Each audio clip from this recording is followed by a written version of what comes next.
Matthew chapter 6 verse 13 வாசிக்கலாம். மத்தேயு 6:13. எங்களை சோதனைக்குட்பட பண்ணாமல் தீமை நின்று எங்களை ரட்சித்துக் கொள்ளும். சரி, தீமை நின்று எங்களை ரட்சித்துக் கொள்ளும். கடந்த வாரம் நாம் பார்த்தோம், தீமையான மனுஷருடைய கையில் இருந்து எங்களை ரட்சித்துக் கொள்ளும். அடுத்தது பாத்தீங்கன்னா, நம்ம இன்னொரு விதமான பொல்லாப்பு அல்லது தீமை நின்று கர்த்தர் நம்மை ரட்சிக்க வேண்டும் என்று ஜெபிக்க கடமைப்பட்டு இருக்கிறோம். என்ன அது? சங்கீதம் 91:10 வாசிக்கலாம். ஆகையால் பொல்லாப்பு உனக்கு நேரிடாது, வாதை உன் கூடாரத்தை அணுகாது. பொல்லாப்பு உனக்கு நேரிடாது. Protection from evil. என்ன, வாட் கைண்ட் ஆஃப் ஈவில்? எப்படிப்பட்ட பொல்லாப்புல இருந்து எங்களை பாதுகாக்கணும் ஆண்டவரே நம்ம ஜெபிக்கணும். ஏன்னா இங்க எல்லாமே உங்களுக்கு நேரிடாது, உங்களுக்கு நடக்காது அப்படின்னு சொல்லிட்டு வர்றாரு. நான் ஏற்கனவே கண்டிஷன்ஸ் சொல்லிட்டேன். நம்ம அவர் கர்த்தருக்கு பயப்படுகிற பயத்தை உடையவர்களா இருக்கணும், அவருக்கு கீழ்ப்படிந்து நடக்கிறவர்களா இருக்கணும். மூணாவது, அவரோடு கூட என்ன செய்யணும்? நம்ம ஐக்கியத்தில் வாழுகிற வாழ்க்கையை கொண்டு இருக்க வேண்டும் என்று சொன்னேன், ரைட்? ஆனா இங்க இந்த சங்கீதத்துல அவர் சொல்ற எந்த காரியமே ஆட்டோமேட்டிக்கா நமக்கு நடக்கிறது இல்லை. இப்போ அவர் சொல்றாரு, எப்படிப்பட்ட தீமை நின்று தீமை நம்மை அணுகாமல், பொல்லாப்பு நமக்கு நேரிடாமல் தேவன் காக்க வேண்டும். சங்கீதம் 91:5 வாசி. இரவில் உண்டாகும் பயங்கரத்துக்கும் பகலில் பறக்கும் அம்புக்கும். ரைட், இரவில் உண்டாகும் பயங்கரம். சரியா? அந்த இரவில் உண்டாகும் பயங்கரம் என்று சொல்லும் போது என்ன அர்த்தம்? அதுக்கு இரவில் என்ன பயங்கரம் உண்டாகிறது அப்படின்னு சொல்லி நம்ம வேதத்துல தேடி பார்த்தோம்னா, தேமானியனாகிய எலிப்பாஸ் மற்றும் யோபு இவர்கள் இருவருடைய வார்த்தைகளிலும் 2 விதமான இரவின் பயங்கரங்களை குறித்து நாம் கற்றுக்கொள்ளலாம். ஒன்று சரீரப்பிரகாரமானது, இன்னொன்று ஆவிக்குரியதா இருக்கிறதுன்னு சொல்லி நாம் பார்க்கிறோம். முதலாவது ஆவிக்குரியதை பார்த்துலாம். இது தேமானியனாகிய எலிப்பாஸ் சொல்லுகிற வார்த்தைகள். யோபு 4:13-15 வரை வாசிக்கலாம். மனுஷர் மேல் அயர்ந்த நித்திரை இறங்குகையில், ராத்தரிசனங்களில் பலவித தோற்றங்கள் உண்டாகும் போது திகிலும் நடுக்கமும் என்னை பிடித்தது, என் எலும்புகள் எல்லாம் நடுங்கினது. அப்பொழுது ஒரு ஆவி என் முகத்துக்கு முன்பாக கடந்தது, என் உடலின் மயிர் சிலிர்த்தது. அந்த வசனத்தின் ஆரம்பத்தில் அவர் சொல்றாரு, மனுஷர் மேல் அயர்ந்த நித்திரை இறங்குகையில். அவர் சொல்றாரு அயர்ந்த நித்திரை. வாட் டஸ் ஹி மீன்? நல்லா கவனிங்க. நீங்க அயர்ந்த நித்திரைக்கு போகும்போது, நல்ல ஆழமான தூக்கத்துக்கு போகும்போது தான் உங்க மைண்ட்ல உங்களுக்குள்ள கனவுகள் வரும், ரைட்டா? இந்த கனவுகள் எங்கிருந்து வருதுன்னா, மனுஷனுடைய மனதுக்கு 3 பகுதிகள் உண்டு. Conscious mind, subconscious mind, unconscious mind. Conscious மைண்ட்ன்றது எனக்கு உணர்வு இருந்து கொண்டே இருக்குது. ஆனா சப்கான்ஷியஸ்ன்றது எப்படின்னா, அதுக்குள்ள சில விஷயங்கள் போயிட்டே இருக்கும், நம்ம அதுக்குள்ள சிலது ஸ்டோர் பண்ணிக்கிட்டே இருப்போம். இதே அன்கான்ஷியஸ் மைண்டுன்னு சொன்னாக்கா, நான் யோசிக்காமல் சிந்திக்காமல் எனக்குள் போய் என்ன சொல்றதுன்னா, அடங்கி கிடக்கிற சில காரியங்கள் இருக்கும். அந்த ரீஜன் ஆஃப் த மைண்டு தான் அந்த அன்கான்ஷியஸ் மைண்ட், ரைட்டா? இப்போ நமக்கு கனவுகள் வருகிறது பெரும்பாலும் சப்கான்ஷியஸ் மைண்ட்ல இருந்து தான். நான் அப்படி பார்த்துக்கிட்டே இருக்கேன், உள்வாங்கிக்கிறேன், ஆனால் நான் இன்னும் அதை என்ன செய்யல, ப்ராசஸ் பண்ணல. நான் என் சிந்தையில் அதை போட்டு யோசிக்கல. இவங்க என்ன சொல்றாங்கன்னு கூட யோசிக்காம சில நேரத்தில் சிலர்கிட்ட கேட்டு சில விஷயங்களை என்ன செஞ்சிருவோம், உள்வாங்கிடுவோம். ஆனால் அதை பிற்பாடு நம்ம சிந்திக்கவும் நேரிடலாம். சிந்திக்காமல் அன்ப்ராசஸ்டா அது உங்க சப்கான்ஷியஸ் மைண்ட்ல இருந்தா, நீங்க தூங்கும் போது என்ன ஆகும்னா, இது கனவா வரும். பயம் என்கிற ஒரே வாசலின் மூலமாய் மட்டும் தான் சாத்தான் உங்கள் வாழ்க்கையிலே பிரவேசிக்க முடியும். நீங்க தைரியம் உள்ளவர்களாய், எதற்கும் கலங்காதவர்களாய், உங்கள் இருதயமும் மனதும் தேவனுடைய வார்த்தையினால நிறைந்ததா இருந்தால் ஈஸியா அவனால என்ன செய்ய முடியாது, வர ட்ரை பண்ணுவான். ஆனா என்ன செய்ய முடியாது, உங்களுக்குள்ள எந்த ஒரு தாக்கத்தையும் அவனால் ஏற்படுத்த முடியாது. எத்தனை பேருக்கு விளங்குது நான் சொல்றது, ரைட்? ஸோ இந்த காரியத்துக்கு நம்ம ஒன்றும் செய்ய முடியாது, பிகாஸ் we are sleeping. இப்போ நம்ம நைட்டில் போய் படுத்து தூங்குறோம், அந்த விடிய காத்தால் அந்த டைமில் யாருமே அசைவாடாத நேரம், ஒரு அமைதலான நேரம், இருளான நேரத்தில் என்ன ஆகுது, உண்மையிலே சொல்ல போனால் that is when we have the worst dreams. அதனால தான் சொல்லுவாங்க, விடிய காத்தால கனவு வந்து அது அப்படியே பழிச்சிடும். அதெல்லாம் ஒன்றும் பலிக்காது. அது ஏன் பலிக்குதுன்னா, உங்களுக்குள்ள ஒரு பயம் வந்து பிசாசு என்ன பண்ணிடுறான், அந்த பயத்தை பயன்படுத்தி அந்த பயம் என்னும் வாசல் வழியாய் உங்கள் வாழ்க்கைக்குள் நுழைந்து அவன் செய்ய நினைக்கிறதை அவன் செய்து முடித்து விடுறான். அவ்வளோதான், சிம்பிள் as that. வழங்குதா? அப்போ நான் என்ன ஜெபம் பண்ணோம், ஆண்டவரே இரவில் உண்டாகும் பயங்கரத்திற்கு என்னை பாதுகாத்துக்கொள்ளும், என்னை விலக்கி காத்தருளும் அப்படின்னு சொல்லும்போது, வாட் am I saying? ஆண்டவரே இந்த தலையில எந்த தேவையில்லாத கனவும் வர வேணாம் ஆண்டவரே. அதுக்கு தான் ஜெபம் பண்ணோம், ஆண்டவரே ஆவியினால நிரப்பி தரிசனங்களையும் சொப்பனங்களையும் காண்பிப்பேன்னு சொன்னீங்களே ஆண்டவரே, எங்களுக்கு கொஞ்சம் தாங்க ஆண்டவரே. தூங்க போறதுக்கு முன்னாடி சொல்லுங்க, ஆண்டவரே எங்க கனவுகள் எல்லாம் எப்படி இருக்கட்டும், உம்முடைய தரிசனங்களாய் உம்முடைய சொப்பனங்களாய் இருக்கட்டும்பா. தேவையில்லாததெல்லாம் என் தலையில வர வேண்டாம். அன்ப்ராசஸ்ட் இமோஷன்ஸ் எல்லாத்தையும் நீங்களே டீல் பண்ணி அதை முடிச்சிருங்க ஆண்டவரே. தேவையில்லாமல் அது வர வேணாம் என் கனவுல.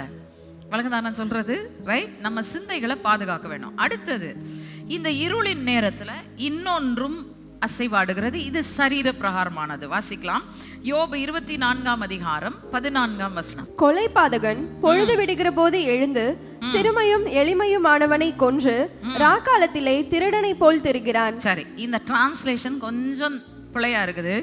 கொலைபாதகன் பொழுது விடியும் முன்னே, ரைட்? அந்த ஏர்லி மார்னிங் ஹவர்ஸ், அதான் சொல்றேன், அந்த டீப் ஸ்லீப் ஹவர்ஸ், அந்த டைம்ல தான் கிரைம் அதிகமாய் நடக்கிற நேரமாகவும் இருக்கிறது. காரணம் என்ன? கொலை கொள்ளை அந்த நேரத்தில் தான் அதிகமாக நடக்குது. ஏன்னா தூங்கிட்டு இருக்காங்க. நல்ல டீப் ஸ்லீப்பில் 10 மணிக்கு படுத்தவன், 11 மணிக்கு படுத்தவன், விடிய காத்தால 2 மணிலேருந்து 4 மணி வரைக்கும் நல்லா அயர்ந்த நித்திரையில் இருக்கும்போது தான் பொதுவாகவே எல்லா கிரைமும் நடைபெறும். வழங்குதா? அப்போ ஒன்று ஃபிசிக்கல், ஒன்று ஸ்பிரிச்சுவல். இரவில் உண்டாகும் பயங்கரம் என்றால் என்ன? ஸோ எங்களை பொல்லாத மனுஷரிடத்திலிருந்து காத்துக்கொள்ளுங்க ஆண்டவரே. அடுத்தது, எங்களுக்கு இரவில் உண்டாகும் பயங்கரங்களிலிருந்து எங்களுக்கு பாதுகாப்பை தாரும் என்று நாம் ஜெபிக்க வேண்டும். மூன்றாவதாக நாம் எதற்காக ஜெபிக்க வேண்டும்? சங்கீதம் 91:5 மறுபடியும் வாசிக்கலாம். இரவில் உண்டாகும் பயங்கரத்துக்கும் பகலில் பறக்கும் அம்புக்கும். ரைட். அடுத்தது வர்றது பகலில் பறக்கும் அம்பு. சரியா? அந்த காலத்துல அம்புதான் இருந்தது. இந்த காலத்துல துப்பாக்கி, குண்டு, பாம்பு எல்லாம் இருக்கு. ரைட்டா? ஸோ சிம்பிளா சொல்ல போனா, பிசிக்கலா நீங்க சொல்றோம்னா, protect us from every arms, ammunition, bombs எல்லாத்துல இருந்து ப்ரொடெக்ட் பண்ணுங்க ஆண்டவரே. we have to pray. ஒருவேளை நமக்கு இந்த ஜெபம் இப்போதைக்கு தேவையில்லைனாலும் என்ன செய்வோம், யாருக்கு தேவையோ அவங்களுக்காக விதைப்போம். அதனால தான் நம்ம தேசத்துக்கான ஜெபத்தில் இந்த மிடில் ஈஸ்டர்ன் கண்ட்ரீஸில் இருக்கிற சபைகள், போதகர்கள், எங்களுக்கு அறிமுகமானவர்கள், எங்கள் நண்பர்கள், உற்றார் உறவினர்கள் எல்லாரையும் ஆண்டவரே பாதுகாத்து கொள்ளுங்கன்னு சொல்லி நம்ம ஜெபம் பண்ணோம். வழங்குதா? இது சும்மா வெறும் தேசத்துக்கான ஜெபத்தில் ஜெபிக்கிற ஜெபம் மட்டும் இல்லை, அனுதினமும் நீங்களும் நானும் ஜெபிக்க வேண்டும்.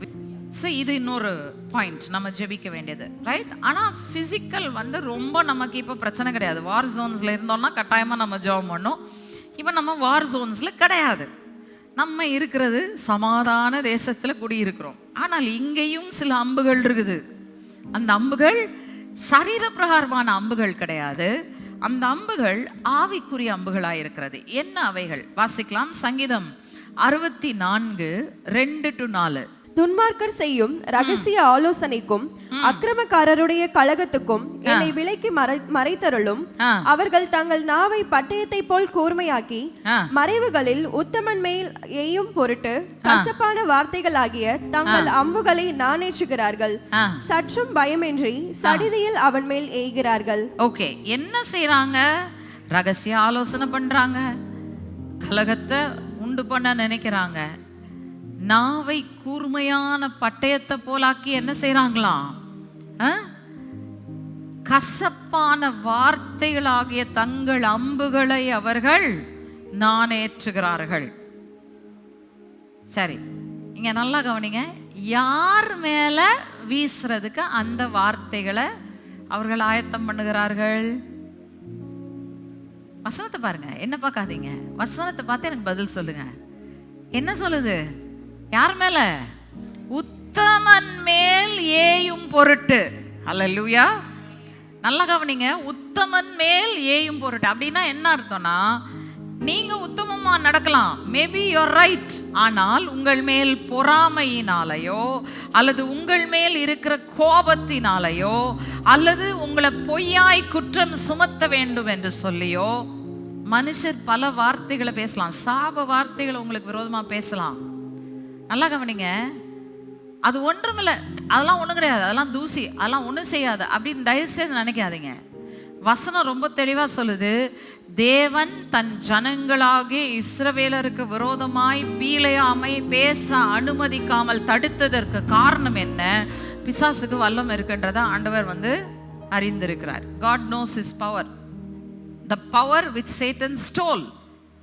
திருடி எடுத்துக்கொண்ட அந்த வல்லமையை தேவன் அறிவார். ஆகையால் சும்மா போய் சபிக்கிறதுக்கு கூட அவர் என்ன செய்யல, இடம் கொடுக்கல. போன்னு சொன்னப்போ கூட வாயில இருந்த வார்த்தைகளை மாத்தி, நீ ஒரு வார்த்தை சாப வார்த்தை பேச உன்னை விட மாட்டேன்னு சொல்லி ஒவ்வொரு தடவையும் அவன் பேசணும்னு நினைக்கும் போது மனசுல அவன் மனசுல தான் கற்பனை பண்ணி அவன் பேச முடியும். கற்பனை பண்ணும் போதெல்லாம் ஆண்டவர் டமார்னு தட்டி விட்டுறாரு. தட்டி விட்டு அவன் எந்திரிச்ச உடனே கண் திறக்கப்பட்டவன், ஆவிக்குரிய கண்களை திறந்துட்டாரு. பீலையாம் நல்லவன்றதுனால திறக்கல, தான் ஜனங்களை பாதுகாக்கணுன்றதுக்காக அவன் கண்ணை திறந்து பாரு அப்படின்னு சொல்லி என்ன பண்ணிட்டாரு, ஒரு சாப வார்த்தையை பேசவில்லை. நல்லா கவனிங்க, மனுஷருடைய சாப வார்த்தைகளை லைட்டா எடுத்துக்காதீங்க. இது ஒன்றும் நடக்காது, செய்யாதீங்க. கேட்குறீங்களா? உடனே இயேசு கிறிஸ்துவின் நாமத்தால் அந்த வார்த்தையை கட்டுறேன். I break its power in Jesus mighty name. விளங்குதா?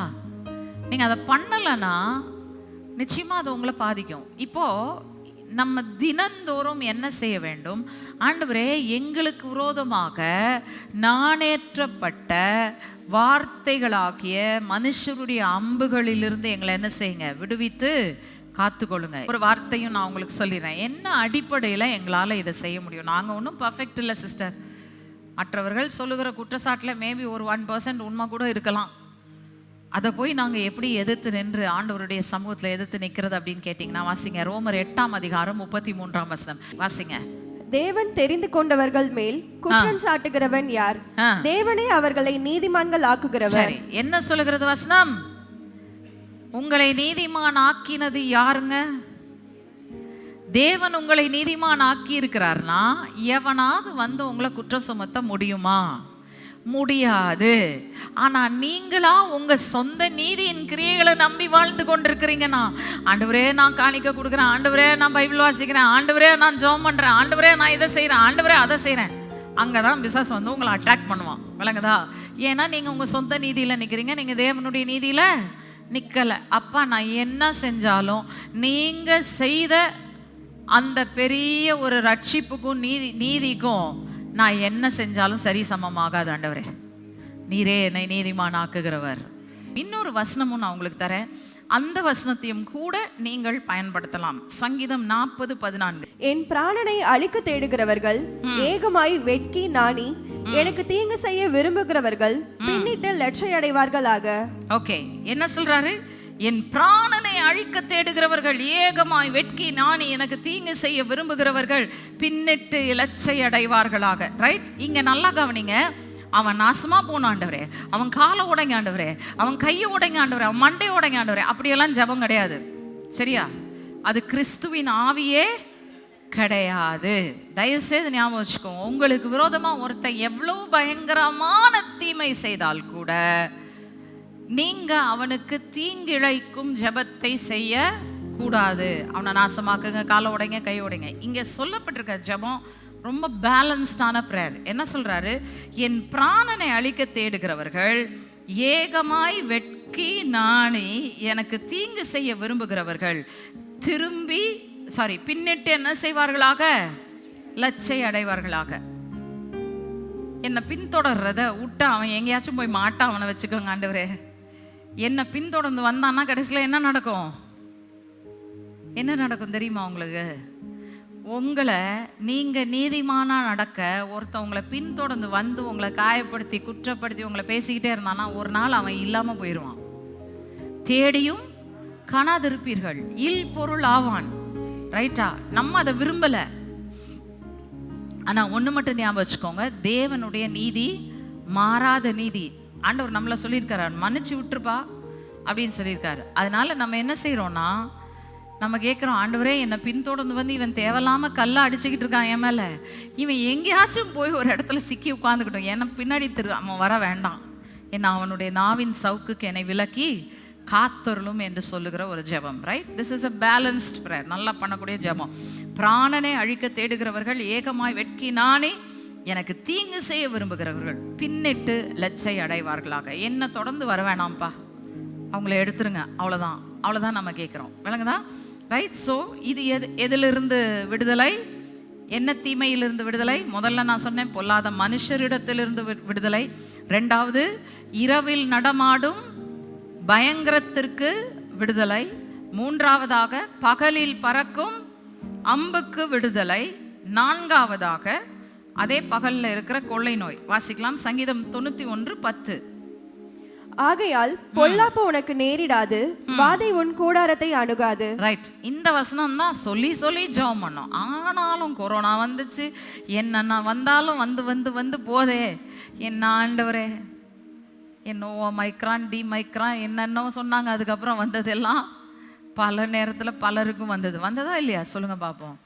ஏன் ஆண்டவரே வரவிட்டீங்க? ஏன்னா இந்த வசனத்தின்படி அவர் என்ன சொல்றாருன்னா, வாதை உன் கூடாரத்தை அணுகாது அப்படின்னா, என் கூடாரம் என் சரீரம். கரெக்டா? என் கூடாரம் என் சரீரம். அப்ப என் சரீரத்தை அணுகி என்ன செஞ்சிருக்க கூடாது? வாதை வந்திருக்க கூடாது. அப்புறம் ஏன் ஆண்டவரே வந்துச்சு? நல்லா இருக்கிற நாள்ல வாதை என் கூடாரத்தை அணுகாது என்று சொல்லி இருக்கிறீரே, அந்த பொல்லாப்புல இருந்து என்னை காப்பாற்றுங்கன்னு நம்ம ஜெபம் பண்ணதே கிடையாது. கொரோனா வந்த உடனே, ஐயோ ஆண்டவரே கொரோனா வந்துருச்சு, கொரோனாவில இருந்து எங்களை காப்பாற்றுங்க, கொரோனா எங்களை அணுகி வரக்கூடாது, வாதை என் கூடாரத்தை அணுகாது, பொல்லாப்பு எனக்கு நேரிடாது. இப்ப என்னத்துல ஜெபம் பண்ணிட்டு இருக்கீங்க? பயத்துல ஜெபம் பண்ணிட்டு இருக்கிறீங்களே தவிர விசுவாசத்துல நீங்க ஜெபிக்க முடியாது. இப்போ பயத்துல ஜெபிக்கிறீங்க. தேவன் பயத்தை கனம் பண்ணுவாரா? எதை கனம் பண்ணுவார்? விசுவாசத்தை மட்டும்தான் தேவனால் கனம் பண்ண முடியுமே தவிர அவரால் பயத்தை கனம் பண்ண முடியாது. இப்ப என்ன செய்யணும்? அடுத்த வாதை எப்போ வருமோ, என்ன வாதை வருமோ எனக்கு தெரியாது. ஆனா இன்னைக்குல இருந்தே தினந்தோறும் நான் ஜெபிக்கும் போது நான் ஜெபிக்க போறேன், ஆண்டவரே இந்த உலகத்துல தோன்றும் வாதைகளுக்கெல்லாம் எங்களை விலக்கி காத்தருளும், ஏனென்றால் நீர் சொல்லி இருக்கிறீர், வாதை உன் கூடாரத்தை அணுகாது, பொல்லாப்பு உனக்கு நேரிடாதுன்னு சொல்லி இருக்கிறீங்க, எங்களை காத்துக்கொள்ளுங்க. அல்லேலூயா. நல்லா ஞாபகம் வச்சுக்கோங்க, நீங்களும் நானும் அப்படிதான் இருக்கணும். we have to be careful, we have to be very diligent. நமக்கு விசுவாசத்தில் நிற்கக்கூடிய காலத்தில் நம்ம டிலிஜென்ட்டாக இருந்தோம், நம்ம கண் விழிப்பாக இருந்தோம் என்று சொன்னால், அந்த காரியங்கள் வரும்போது தப்பித்து கொள்வதற்கான போக்கு நம்மகிட்ட ஏற்கனவே இருக்கும். அல்லேலூயா. விளங்கிட்டீங்களா? ஸோ இனிமேல வாதை உன் கூடாரத்தை அணுகாதே என்ற வசனம் எத்தனை பேருடைய வாழ்க்கையில் வேலை செய்யுன்றீங்க? வேலை செய்யுமா? வெரி குட், ரொம்ப சந்தோஷம். இப்போ இதை நல்லா ஞாபகம் வச்சுக்கோங்க. இதே தான் இஸ்ரவேல் ஜனங்களுக்கு அவர் சொல்றாரு உபாகமம் 7:12. பட் நம்ம அதை வாசிக்க போறதில்ல. I'm not going to read that. அவர் அதே தான் சொல்றாரு, நியாயங்களை கேட்டு கை கொண்டு அவைகளின்படி செய்வீர்களானால் அப்படின்னு சொல்லி அவர் சொல்றாரு. ஆனா அதுல 15ஆம் வசனத்தை நம்ம வாசிக்க போகிறோம். உபாகமம் 7:15. கர்த்தர் சகல நோய்களையும் உன்னை விட்டு விலக்குவார், உனக்கு தெரிந்திருக்கிற எகிப்தியரின் கொடிய ரோகங்களில் ஒன்றும் உன்மேல் வரப்பண்ணாமல் உன்னை பகைக்கிற யாவர் மேலும் அவைகளை வரப்பண்ணுவார். சரி, ஏன் இதை வாசிக்க சொன்னேன்னா, இதுல ஒரு அருமையான வாக்குத்தத்தம் இருக்கு. என்ன சொல்றாரு? சகல நோய்களையும் உன்னை விட்டு விலக்குவார், உனக்கு தெரிந்திருக்கிற எகிப்தியரின் கொடிய ரோகங்களில், ரைட்டா, எகிப்தின் மேல் வந்த வாதைகளில் ஒன்றும் உன் மீது வராது. எகிப்து என்பது யாருங்க? உலகம், உலகத்தார், ரைட். அவர்கள் மேல் வருகிற கொடிய ரோகங்கள் உங்கள் மேல் வராமல் நீங்கள் கர்த்தருக்கு பயந்து கர்த்தருக்கு செவி கொடுத்து நடந்து அவரோடு கூட ஐக்கியத்துல நடந்தீங்கன்னா எங்க போகுமா? எங்கெங்க போகும்? உங்களுக்கு வராது, உங்க சத்ருவின் தலையில போய் விடியும். அப்போ அவர் சொல்றாரு, நீ என்னோடு கூட இணைந்து நடப்பாயானால் நான் என்ன செய்வேன்? உன் மேல வர வேண்டிய அந்த வாதைகள் எல்லாத்தையும் திருப்பி விட்டு உன் சத்ருக்கள் மேல நான் வர பண்ணுவேன். That is the meaning of it. விளங்குதா? அதனால தான் இந்த வசனம் என்ன சொல்லுதுன்னா, உங்க மேல வர வேண்டிய வாதையை தேவன் உங்க மேல வர அனுமதிக்காமல் உங்கள் சத்துருக்களின் மீது அவர் திருப்பி விடுவார். ஹல்லேலூயா. உங்க ஆத்மாவை ரட்சிப்பதற்கு அவர் ஆயிரம் உங்களை எவ்வளோ அவர் விலையேற பெற்றவர்களாய் மதிக்கிறாரோ அத்தனையும் அவர் கொடுக்க ஆயத்தமா இருக்கிறாரு. விளங்கிட்டீங்களா? Be careful. Salvation is not simple. ரட்சிப்பு என்பது எளிதாக எடுத்துக்கொள்ளக்கூடிய ஒன்று அல்ல. உங்களுக்காக எத்தனையோ பேர் இழந்திருக்கிறாங்கன்றது மறந்துடாதீங்க. எத்தனையோ பேர் ஆண்டவர் கொண்டாந்துருக்கலாம். அவங்களெல்லாம் விட்டு உங்களை தெரிந்தெடுத்தாரானால் பெற்றிருக்கிற ரட்சிப்பு எவ்வளவு விலையேற பெற்றது என்பதை சிந்தித்து பார்த்து தயவு செய்து அதற்கு தகுதியாய் வாழுங்க. அடுத்தது நம்ம எதுக்காக ஜெபிக்கிறோம்? ஆண்டவரே, எங்களை கொள்ளை நோய் வாதைகளிலிருந்து எங்களை விலக்கி காத்தரலும், அப்படிப்பட்ட பொல்லாப்புல இருந்து காத்தரலும். சரி, கடைசியா ஒண்ணு, சங்கீதம் 91:3 வாசிக்கலாம். அவர் உன்னை வேடனுடைய கண்ணிக்கும் பாலாக்கும் கொள்ளை நோய்க்கும் தப்புவிப்பார். ஓகே, இங்க அவர் சொல்றாரு வேடனுடைய கண்ணிக்கும் பாலாக்கும் கொள்ளை நோய்க்கும் தப்புவிப்பார். ஏற்கனவே நம்ம கொள்ளை நோயை பத்தி பார்த்து முடிச்சிட்டோம். ஸோ அந்த ஃபர்ஸ்ட் பார்ட்டை மட்டும் நம்ம எடுக்க வேண்டியது இருக்கு. வேடனுடைய கண்ணி. சரி, வேடன் என்பது யார்? பிசாசு, ரைட்? ஸோ பிசாசினுடைய கண்ணிக்கு நம்மை தப்பு வைக்கும்படியாக நாம் ஜெபிக்க வேண்டும். கன்னி என்பது அவனுடைய வல்லமை, ஹிஸ் பவர். நம்ம வெரி ஆஃபன் நான் திரும்ப இதை சொல்கிறேன். நான் ஒரு வாலிபன்ட்ட சொன்னேன், அப்பா சரியான போராட்டம்ப்பா பிசாஸ். அதெல்லாம் ஒன்றும் இல்லைங்க, அதெல்லாம் நம்ம தூசி அதெல்லாம் தட்டிட்டு போயிடலாம். கடைசியில் விழுந்தார், அவர் பெரிய விழுந்தார். ரைட்டா? நல்லா ஞாபகம் வச்சுக்கோங்க, சாத்தானுக்கு வல்லமை இல்லை நீங்களும் நானும் நினைச்சா நம்ம முட்டாளுங்க. ஏன்னா இயேசு கிறிஸ்துவே அதை அங்கீகரிச்சார். என்ன சொன்னார்? வாசிங்க, லூக்கா 10:19. இதோ சர்ப்பங்களையும் தேள்களையும் மிதிக்கவும் சத்துருவினுடைய சகல வல்லமையையும் மேற்கொள்ளவும் உங்களுக்கு அதிகாரம் கொடுக்கிறேன், ஒன்றும் உங்களை சேதப்படுத்த மாட்டாது. ரைட். அவர் என்ன சொல்றாரு? சர்ப்பங்களையும் தேள்களையும் சத்ருவின் சகல, ஹல்லேலூயா சொல்லுங்க, சகல வல்லமை, சத்ருவினுடைய சகல வல்லமை. சத்ருவுக்கு வல்லமை உண்டு. எங்க வேணாலும் எப்படி வேணாலும் அவன் புகுந்து he can create trouble for you. உங்களுக்கு எனக்கு பிரச்சனையை அவனால உண்டாக்கலாம், உண்டு பண்ணலாம். அவனுக்கு அந்த வல்லமை இருக்கிறது, செயல்படும் திறன் அவனுக்கு இருக்கிறது. ஆனால் அந்த செயல்படும் திறனுக்கு மேலாக தேவன் உங்கள் கையில கொடுத்திருப்பது என்ன? அதிகாரத்தை கொடுத்திருக்கிறார். பிசாசு கிட்ட வெறும் வல்லமை தான் இருக்கு, என் கையில அதிகாரம் இருக்கு. அதிகாரம் என்றால் என்ன? 100% அழகா புரிஞ்சுக்கிட்டார். அவர் சொல்றார், ஒருவனை பார்த்து நான் போ என்று சொன்னால் போகிறான், வா என்று சொன்னால் வருகிறான், உட்காருன்னு சொன்னா உட்காருவான், எழுந்துருன்னு சொன்னா எழுந்திருப்பான். அதுதான் யார் அதிகாரம்? நான் சொல்லுவேன், சொல்றது அப்படியே ஆகும். சாத்தானுடைய வல்லமையிலிருந்து நம்மை மீட்டெடுப்பதற்கு தேவன் ஏற்கனவே நமக்கு அதிகாரத்தை கொடுத்திருக்கிறார். அப்ப நம்ம ஜெபிக்கும் பொழுது ஒரு டவுட் நமக்கு வேண்டவே வேண்டாம். தேவன் என்ன சொல்லி இருக்கிறாரு? அவனுடைய எல்லா வல்லமைக்கும் மேலாக உங்களுக்கு அதிகாரத்தை கொடுத்திருக்கிறேன். ஹல்லேலூயா. அதிகாரத்தை தேவன் கொடுத்திருக்கிறார்னா எங்க, எப்படி, எதற்கு பயன்படுத்த வேண்டும் என்று கேட்டு பயன்படுத்துங்கள். ரைட்? ஓகே, இப்போ எல்லாம் சொல்லி முடிச்சிட்டேன். கடைசியா, சாத்தானுடைய வல்லமையிலிருந்து எங்களை விடுதலை ஆக்குங்க ஆண்டவரே, எங்களுக்கு அதிகாரத்தை கொடுத்திருக்கிறீர், அதற்காய் நன்றி. அந்த அதிகாரத்தை எனக்கு உணர்த்துங்க ஆண்டவரே, அந்த அதிகாரத்தில் நான் நடை போட எனக்கு உதவி செய்யுங்க ஆண்டவரே. நீங்கள் கேட்டிங்கன்னா போதும். பிரச்சனை வரும்போது உங்களுக்கு இப்போல்லாம் ஒரு காலகட்டத்தில் அப்படியே டக்குன்னு பயம் வந்துடும், ஐயோ அப்படின்னு வரும். இப்போல்லாம் அப்படியெல்லாம் வர்றதில்ல, பல்ல வடிச்சிட்டு கோவம் தான் வருது. பொல்லாத பிசாசை எதிர்த்து நிற்கிறியா? இயேசுவின் நாமத்தை நான் கையை எடுத்துட்டு ஓடு, get out in the mighty name of Jesus. நம்ம வாழ்க்கையினுடைய இட்ஸ் நாட் ஓன்லி என் சரீரம், என்னுடைய பிள்ளைகள், இது மட்டும் இல்லை, உங்கள் எல்லாவற்றுக்கும் அதுதான். இல்லைங்கதா? எல்லாவற்றுக்கும் அதுதான். தவறானதுக்கு பயன்படுத்த நீங்கள் கேட்டிங்கன்னா செய்ய மாட்டார். நீங்கள் சரியானதுக்கு பயன்படுத்த கேட்டிங்கன்னா எல்லாவற்றையும் பரிபூர்ணமாக என் தேவன் செய்து கொடுப்பார். ஹல்லேலூயா. And you have the authority. கூனி குறுகி ஜெபம் பண்ணாதீங்க. அப்பா நான் பாவி, ஆண்டவரே தயவு செய்து என் ஜெபத்தை கேளுங்கப்பா, தயவு செய்து என் ஜெபத்தை கேளுங்கப்பா. வேஸ்ட் நீங்கள் அந்த ஜெபிக்கிற ஜெபம். ஏன்னா நீங்கள் யார்கிட்ட ஜெபிக்கிறீங்கன்னே தெரியல, உங்கள் ஜெபம் எங்கே போகுதுன்னே உங்களுக்கு தெரியல. அப்பா பிதாவே என்று கூப்பிடத்தக்க புத்திர சுவிகாரத்தின் ஆவியை தந்திருக்கிறவருக்கு முன்பதாக நீங்கள் வரும்போது அவருடைய முகத்தை தைரியமாக உற்று பார்த்து, பிதாவே அப்பா நான் உம்முடைய சமூகத்தில் வந்திருக்கிற உம்முடைய பிள்ளை, நான் தைரியமா கேட்க வந்திருக்கிறேன்னு வரணும். ஹல்லேலூயா. ரைட், 5 காரியம் சொல்லிட்டேன். என்னென்னத்துல இருந்து விடுதலை?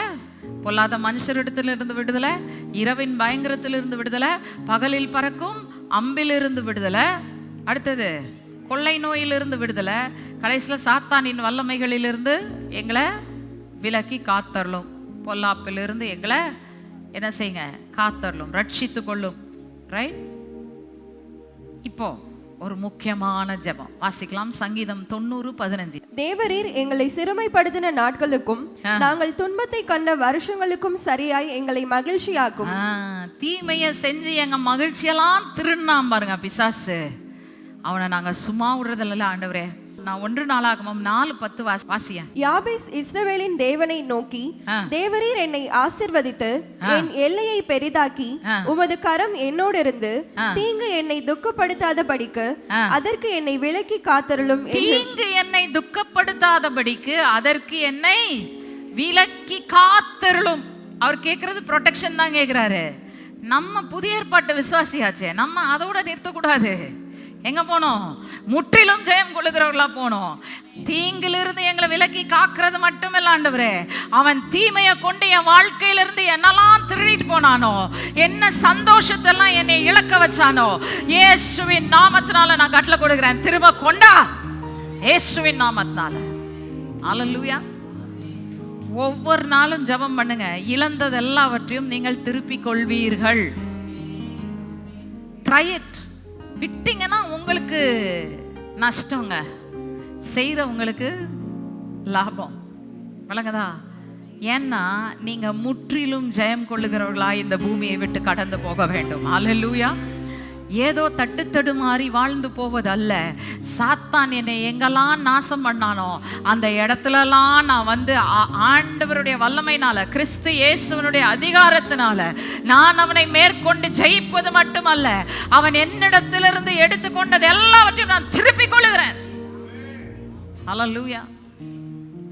வசனம் சொல்லுகிறது, ஒருத்தன் பசிக்கு திருடினா அவனை விட்டுறலாம், ஆனா வன்மத்தோட திருடி அவன் மாட்டிக்கிட்டான்னா எத்தனை மடங்கு கொடுக்கணுமா? 7 மடங்கு திருப்பி கொடுக்கணுமா? இப்போ சாத்தான் அவங்கள்ட்ட இருந்து பசிக்காக திருடினானாங்க. ஐயோப்பா, அவன் சாத்தானுக்கு ஒன்றுமே இல்லைல்ல, அதனால நம்மகிட்ட திருடிட்டு இருக்கான்ல, எல்லாம் கொடுத்தாரு. இவன் இழந்துட்டு வந்து நம்மகிட்ட திருடி மாட்டிக்கிட்டு இருக்கிறான். ரைட்டா? இன்னைக்கு மாட்டிக்கிட்டான். இன்னைக்கு சத்தியத்தை சொல்லி கொடுத்துட்டேன்.